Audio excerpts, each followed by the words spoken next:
Hello students, once again you are most welcome. चलिए आज हम लोग अब टेंस को आगे बढ़ाते हुए, जैसे हमने प्रेजेंट टेंस पढ़ा दिया था, पास्ट टेंस पढ़ा दिया था, अब बारी है फ्यूचर टेंस की। ठीक है, फ्यूचर टेंस देखिए होता क्या है। फ्यूचर टेंस मतलब होता है जैसे भविष्य में जो बातें होने वाली हैं, ठीक है, उनकी बातें हम करेंगे तो उसमें फ्यूचर टेंस लगता है। ठीक है, अब फ्यूचर टेंस में अगर हम लोग देखिए बेसिकली क्या होता है कि हिंदी से भी ट्रांसलेशन आता है इंग्लिश में करना, और वैसे भी टेंस में निगेटिव से इंट्रोगेटिव चेंज करना, अफर्मेटिव से नेगेटिव चेंज करना, नेगेटिव से अफर्मेटिव चेंज करना, मतलब टेंस में भी डिफरेंट काइंड्स ऑफ सेंटेंसेस का चेंज दूसरे सेंटेंसेस में करने को आता है। ठीक है, तो अभी हम लोग दोनों चीज पढ़ेंगे, कैसे हिंदी सेंटेंस से हिंदी वाक्यों का यानी कि इंग्लिश में कैसे हम लोग ट्रांसलेशन करेंगे, इसको भी पढ़ेंगे। और उसके बाद पढ़ेंगे कि कैसे जो है टेंस को जो है हम लोग चेंज करते हैं। जैसे मतलब कि कोई चीज प्रेजेंट इंडेफिनिट में है, कैसे पास्ट में होगा, पास्ट में है कैसे प्रेजेंट में होगा, ये सब चीजें भी हम लोग टेंस में सीखते हैं। ठीक है, चलिए आज हम स्टार्ट करते हैं फ्यूचर टेंस की बात करते थे। जैसे अब देखिए फ्यूचर टेंस होता क्या है, मैंने बताया अभी आपको जैसे कि फ्यूचर टेंस जो होता है वो फ्यूचर की बात बताता है, यानी भविष्य की बात बताता है। तो जो बच्चे हिंदी से इंग्लिश में ट्रांसलेशन करते हैं उनके लिए बता दें कि फ्यूचर टेंस में क्या होता है, लास्ट में गा, गे, गी आदि, ये क्या है, ये सब पार्ट ऑफ वर्ड यानी कि शब्दों के भाग हैं। यानी कि क्रियापद में आखिरी में लास्ट में क्या लगा रहेगा, गा, गे, गी आदि लगा रहेगा। जैसे वह घर जाएगा, वह नहीं जाएगा, वह कल काम कर चुका होगा। ठीक है, इस तरह से सब काम होता रहेगा। इसमें मतलब कि वह घर जा रहा होगा, अगर प्रोग्रेसिव की बात करेंगे कंटिन्यूअस में ऐसे भी, यानी चाहे रहा होगा, रही होगी, गा, गी, गे, चुका होगा, चुकी होगी, आप देखेंगे लास्ट में गा, गी, गे जरूर रहेगा। ठीक है, जब हम ट्रांसलेशन करेंगे तो ये चीज़ जरूर देखेंगे। चलिए हमारी जो वीडियो है देखिएगा आप लोग, बेसिक्स में पढ़ा रहा हूँ, जो बच्चे भी स्टार्ट करना चाहते हैं कैसे ट्रांसलेशन को हम सीखें, कैसे टेंस सीखें, उनके लिए भी बहुत अच्छा रहेगा। जिसको आता है उसके लिए रिवीजन क्लास हो जाएगी। चलिए देखते हैं। तो इस प्रकार से टेंस अगर देखा जाए तो चार प्रकार का टेंस भी होता है।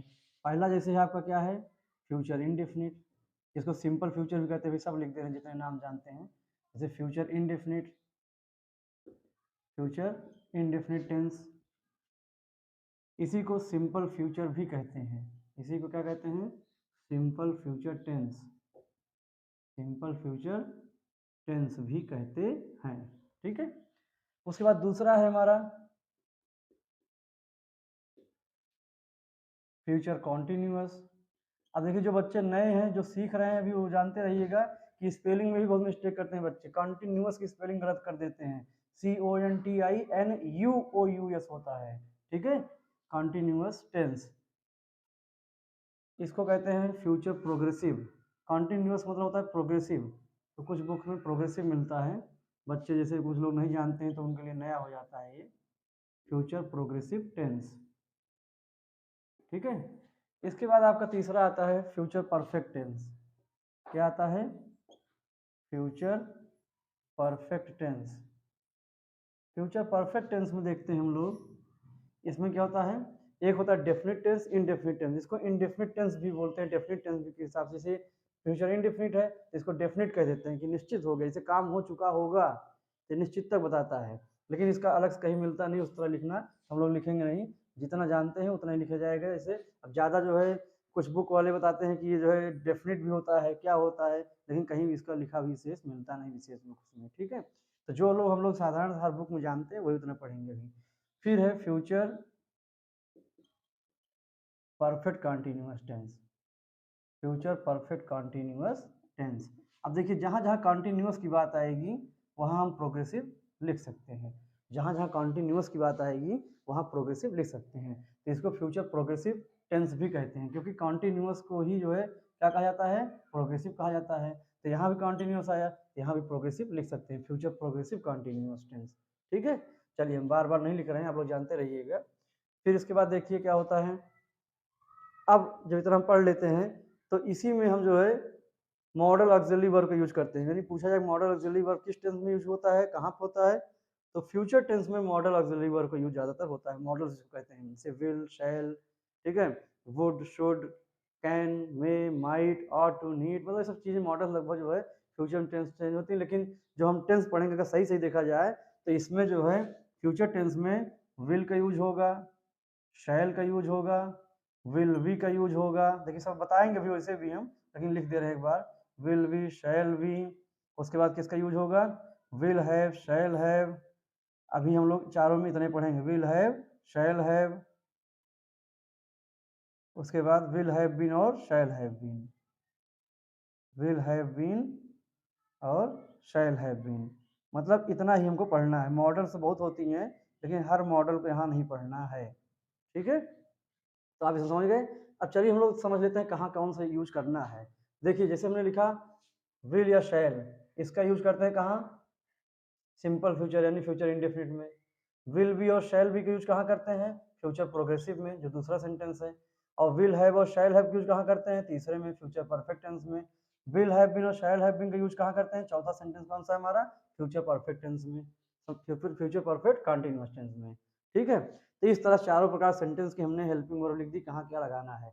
आप चाहे तो यही चीज सामने लिख सकते हैं समझने के लिए, ताकि कभी दिक्कत ना हो। कुछ बच्चे होते बाद भूल जाते हैं, रटते हैं, रट्टा मारते हैं कि कैसे क्या किया जाए, कहाँ से क्या होगा। आप समझिए, सिंपल फ्यूचर लिखा है यानी फ्यूचर इंडेफिनिट लिखा है, तो आप यहीं सीधे लिख लीजिए कि विल या शैल का यूज किया जाता है, वही चीज यहाँ लिख लीजिए, कभी नहीं भूलेगा। फ्यूचर प्रोग्रेसिव है यानी कॉन्टिन्यूअस है, तो यहाँ विल या शैल तो रहेगा ही, इस तरह लिख सकते हैं, विल या शैल तो रहेगा ही, इसके बाद भी हम क्या लगा देंगे, बी लगा देंगे, ठीक है। और वर्ब की बात करेंगे भाई, फर्स्ट फॉर्म कहीं एनजी फॉर्म, वो सब अलग चीजें हैं, हेल्पिंग वर्ब की बात कर रहे हैं, क्या लगेगा, ठीक है। अब वही चीज यहाँ फ्यूचर परफेक्ट टेंस में आ जाइए, तो यहाँ क्या हो जाएगा, फ्यूचर परफेक्ट टेंस में विल या शैल तो है सब में, विल और शैल तो रहेगा ही, इसमें क्या चेंज हो जाएगा और क्या आएगा नया, इसमें हैव का यूज हो जाएगा, इसमें किसका यूज हो जाएगा, हैव का यूज हो जाएगा। आप देख रहे हैं, पहले में विल या शैल, दूसरे में विल शैल के साथ बी लग गया, विल बी शैल भी मतलब कहने का, और इसमें विल हैव या शैल हैव, यानी विल प्लस विल या शैल लगा के हैव लगा देना है। अगर विल लगाते हैं तो विल हैव होगा, शैल लगाते हैं तो शैल हैव। इसी तरह से ये देखिए फ्यूचर परफेक्ट कंटिन्यूअस में भी इसी तरह सेम करेंगे, विल या शैल का पहले चयन करेंगे कौन सा लगना है इसमें, उसके बाद फिर क्या लगाएंगे, हैव लगाएंगे, और इसमें एक चीज और जुड़ जाता है, बीन।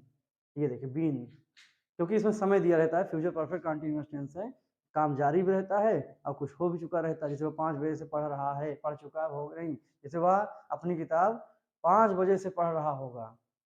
अब सोचिए वो अपनी किताब 5 बजे से पढ़ रहा होगा, यानी 5 बजे से कुछ काम हो भी गया, अभी चल भी रहा है, इसलिए परफेक्ट कंटिन्यूअस इसको कहते हैं, ठीक है। अब चलिए, तो इतना समझ में आ गया होगा आपको कि चारों में क्या क्या पढ़ना है।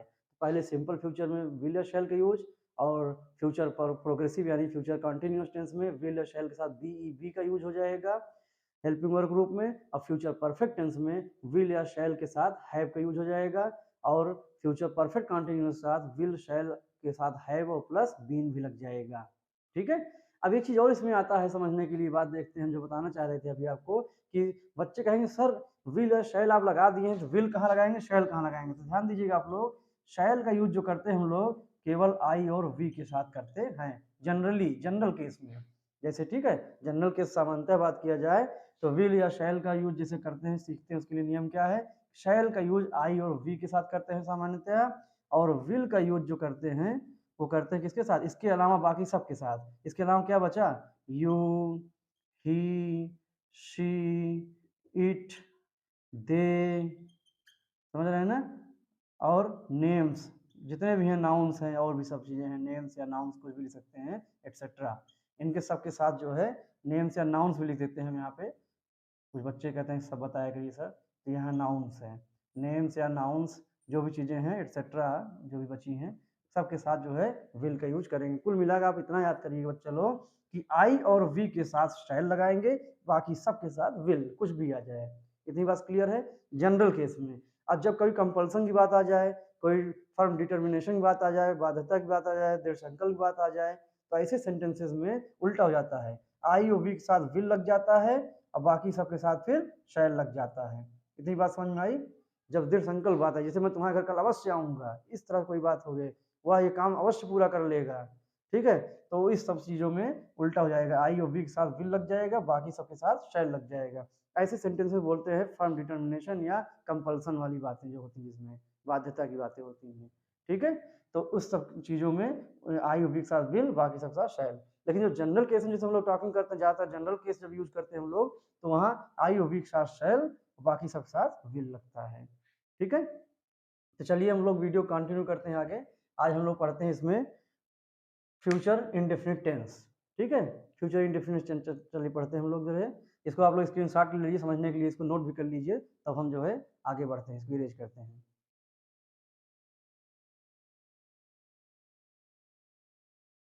चलिए चलो हम लोग अब आगे पढ़ते हैं, इसके रूल्स को पढ़ते हैं, देखते हैं कैसे होगा। इसे फ्यूचर इंडेफिनिट पढ़ना है, इसी को हम लोग क्या कहते हैं, इसे एक सिंपल फ्यूचर टेंस कहते हैं, और इसमें विल या शैल का यूज होगा। तो जैसे हम लोग पहले रूल लिखते हैं, स्ट्रक्चर इसका देख लेते हैं। स्ट्रक्चर, इसमें आप देखेंगे कि अफर्मेटिव के स्ट्रक्चर अगर देखा जाए तो पहले अफर्मेटिव का ही बनाते हैं, उसी हिसाब से बना लेते हैं। जैसे क्या है, सब्जेक्ट है, ठीक है, सब्जेक्ट। चलिए इसको कागज लिख देते हैं। ये स्ट्रक्चर किसका है हमारा, हम पहले कागज लिख दे, जो बच्चे भी सीख रहे हैं नया नया, जिसको नहीं आता बिल्कुल भी, उनके लिए भी अच्छा हो जाएगा। इसको अफर्मेटिव सेंटेंस में लिखते हैं हम लोग पहले।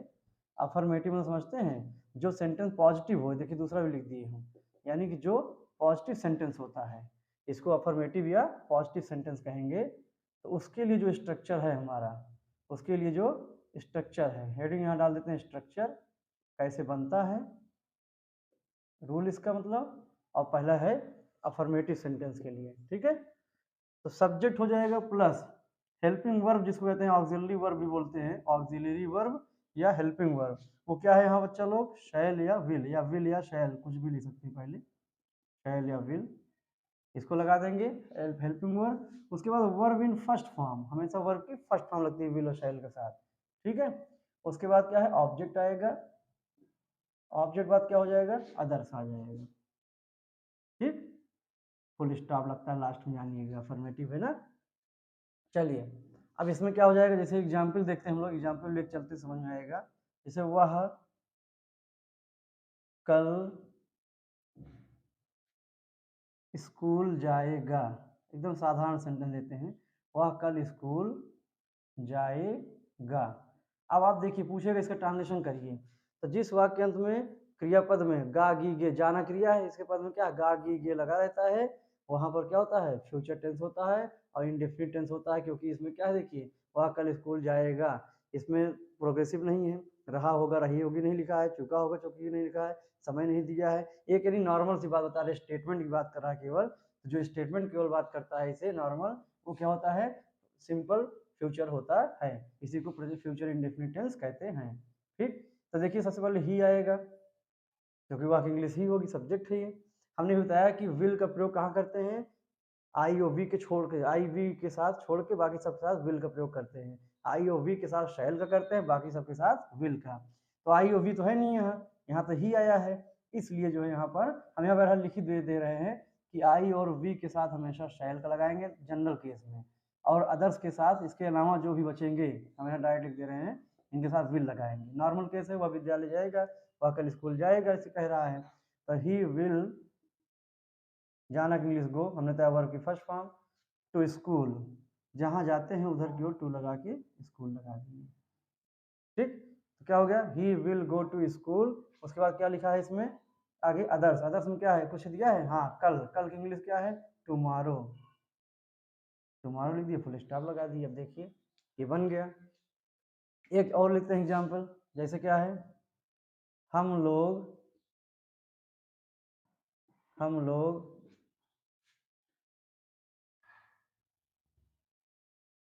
हम लोग अपना काम करेंगे, हम लोग अपना काम करेंगे, करेंगे, देखिए बता रहा है, हम लोग अपना काम करेंगे, यानी कि नॉर्मल बात बता रहा है यहाँ। तो वी होगा हम लोग की इंग्लिश, वी बोलो, वी पीपुल लिख देते हैं, कोई जरूरत नहीं उसकी, तो वी हो जाएगा। वी के बाद करेंगे, वी के साथ शैल लगाएंगे, गा गी ये लगा है, वी शैल। फिर अपना काम, माई वर्क होता है, आवर वर्क होता है, हिज वर्क होता है, जैसे सब्जेक्ट है उस हिसाब से लगाते हैं।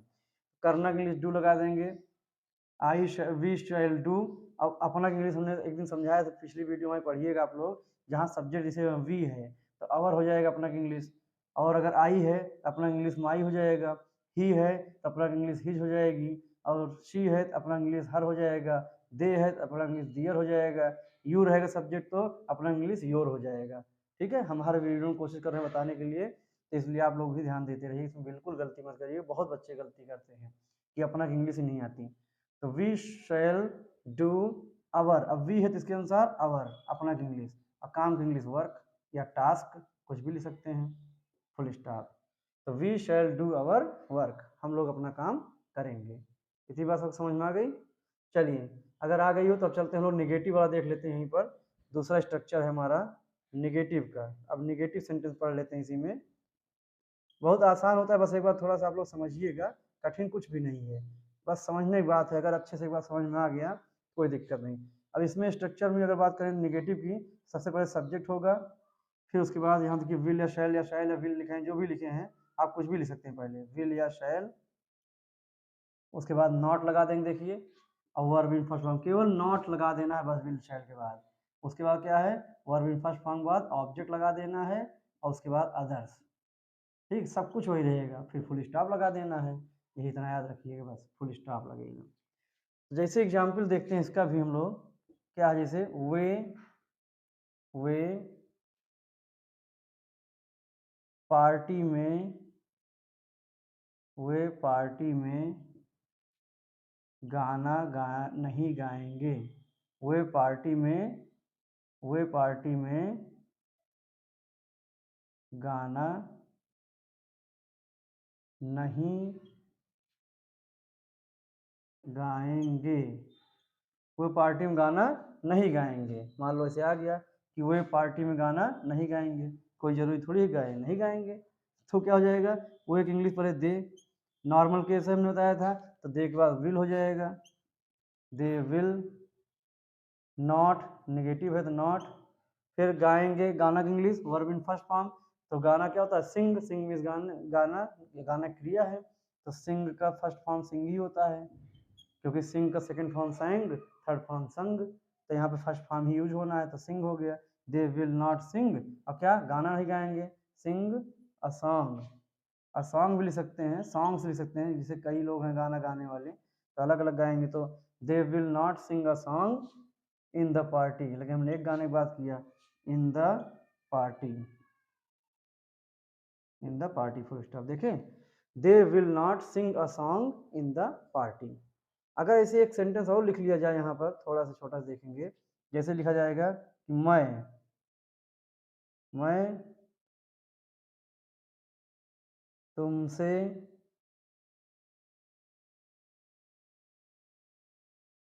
मिलने नहीं आऊँगा, मैं तुमसे मिलने नहीं आऊँगा, मैं तुमसे मिलने नहीं आऊँगा। देखिए, मैं की इंग्लिश आई लिख देंगे तुरंत, आई के साथ और वी के साथ शैल लगता है, इसको याद हो जाना चाहिए, शैल, नहीं है तो नॉट हो जाएगा, ये देखिए नहीं लगा है ना, आई शैल नॉट, फिर कहाँ, आऊँगा, मैं नहीं आऊँगा, देखिए मिलना और आना दो क्रियाएं हैं, लेकिन जो मुख्य क्रिया है लास्ट में जिसके साथ गा गी गे लगा है उसको मुख्य क्रिया मानेंगे, तो कम मीन्स आना होता है, फर्स्ट फॉर्म लगता भी है, तो I shall not come, I shall not कम, फिर मिलना, और दूसरी जो क्रिया है उसको टू मीट करेंगे, इन्फिनिटिव बना देंगे, इन्फिनिटिव बना देंगे। अब इसके बारे में बाद में बताएंगे, डिस्कस करेंगे कैसे क्या होता है, अभी जानिएगा इन्फिनिटिव है टू मीट, तो I shall not come to meet, अब किससे मिलने, to you, I shall not come to meet to you, या मीट यू भी लिख सकते हैं, ठीक है, I shall not come to meet you, ठीक, टू लगाइए यहाँ, चाहे ना लगाइए, टू भी लगा सकते हैं, तो I shall not come to meet to you, ठीक है, इतना सेंटेंस देख लीजिए आप लोग, तो क्या हो जाएगा, I shall not come to meet to you, ठीक, मैं तुमसे मिलने नहीं आऊँगा। अब तुमसे मिलने मतलब तुम्हारे पास से मतलब है, पास के लिए जो टू लगा, जैसे कि वह मेरे पास आया ना, तो ही केम टू मी, बताया नहीं सब करने के लिए, तो वही से टू यू लगा दिए, ठीक, इसी सेंस में। तो इस प्रकार से आप देखेंगे स्ट्रक्चर में हमारा कि अफर्मेटिव की बात करें या पॉजिटिव सेंटेंस की बात करें, तो इसका स्ट्रक्चर क्या हो जाएगा हमारा, सब्जेक्ट प्लस विल या शैल, यानी जिसको हेल्पिंग वर्ब कहते हैं या ऑक्सिलरी वर्ब भी कहते हैं, वर्ब इन फर्स्ट फॉर्म, उसके बाद फिर ऑब्जेक्ट, फिर अदर्स लगाएंगे, फिर फुल स्टॉप लगता है इसमें। वह कल स्कूल जाएगा, he will go to school tomorrow, क्योंकि कल की बात कर रहा है भविष्य की, टुमारो हो गया। अब अगर लास्ट की बात करते जो बीत गया है उसके लिए यस्टरडे होता है, ठीक है। तो हम लोग अपना काम करेंगे, we shall do our work, ये हो गया। अब इसी का निगेटिव अगर देखा जाए तो कैसे बनेगा, तो कुछ नहीं करना है, वही देखिए थोड़ा चेंज हुआ स्ट्रक्चर में, सब्जेक्ट और विल शैल तो रहेगा ही, उसके बाद नॉट लग जाएगा, यानी इसी ऑक्सिलरी वर्ब को ही विल और शैल के रूप में यहाँ रखते हैं और यहाँ पर नॉट लगा देंगे। वर्ब इन फर्स्ट फॉर्म इसमें भी रहेगा, ऑब्जेक्ट रहेगा plus others plus full stop इसमें भी रहेगा, बाकी कोई चेंज नहीं है। तो जैसे वे पार्टी में गाना नहीं गाएंगे, अब नहीं शब्द निगेशन शो करता है, निगेटिव सेंस, तो निगेशन के लिए नॉट लगा देंगे बस, they will not sing a song in the party. और यहाँ पर मैं तुमसे मिलने नहीं आऊँगा, ये भी निगेटिव है, तो I shall not come to meet to you. ठीक है, आई होप आप लोग से समझ में आ गया होगा ये। अब अभी इसके बाद जो बना है हमारा इसका, यानी कि अभी हमने आपको अफर्मेटिव पढ़ाया और निगेटिव पढ़ाया, इसके बाद इंट्रोगेटिव पढ़ाना है और इंट्रोगेटिव निगेटिव पढ़ाना है। तो ये सेंटेंस 4 प्रकार के होते हैं जिसमें हमको इसमें टेंस में पढ़ना होता है। एक क्या होता है अफर्मेटिव, दूसरा निगेटिव, तीसरा इंट्रोगेटिव, चौथा इंट्रोगेटिव निगेटिव। इसको हम लोग बहुत अच्छे से डीप में पढ़ेंगे, अच्छे से धीरे धीरे, इसलिए एक ही वीडियो में बहुत ज़्यादा पढ़ाएंगे तो बड़ा हो जा रहा है इसमें। तो हम जो है अगली वीडियो में आपको सेकंड पार्ट में इसके सिंपल फ्यूचर है ना